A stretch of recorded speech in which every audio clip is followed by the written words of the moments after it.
په افغانستان کې د اوبو ژرندې سلګونه کلونه مخینه لري چې د هیواد په ډیرو ولایتونو کې په ځانګړې توګه په کلیوالي سیمو کې لا هم دود نه دی ورک شوی چې اوس پرې هم خلک غنم، جوار او وربشې وړه کوي. له 100 کالو څخه ډیر وخت کېږي چې د بلخ ولسوالۍ په بنګالي کلي کې د وزیر محمد ګل خان مومن په نوم مشهوره د اوبو دغه ژرنده لا هم چلیږي. ژرندګړی صوفي عزیز او شمس الله چې کلونه کېږي د اوبو په دې ژرنده کې کار کوي، د ونې سوري ته د لنډې دمې لپاره تازه له ژرندې راختلي. دوی د ژرندې د جوړښت په اړه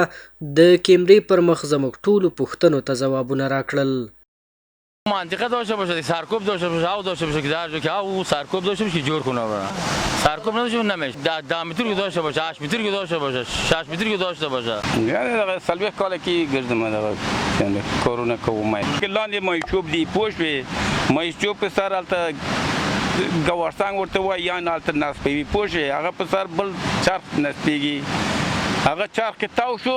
پاستیګه توی او به شاس کارتونو به زیاتم په دغه په شاس توی او به کمی سستګي هغه لاندې کې دی هر یو 15 چارکه هغه علایده دی او خانه ورته جوړ کړه هر یو او به علایده زیات کته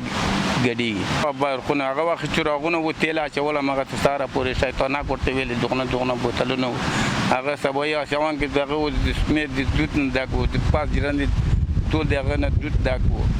یو شمېر کسانو چې له لرې ځایونو څخه غنم د وړه کولو لپاره ژرندې ته راوړي وایي د اوبو ژرندې وړه ښه کیفیت لري او د ماشیني ژرندې څخه ارزانه تمامیږي. خیر په دغه کې دا چې د زرند تعویض زرند چې کله موږ راوړو هغه برقي زرند چې دی هغه د غنم سوځوي هغه د برق په ذریعه باندې کېږي. دا چې دا د اوبو زرند چې دا بیا دا لغه سره ډیر فرق لري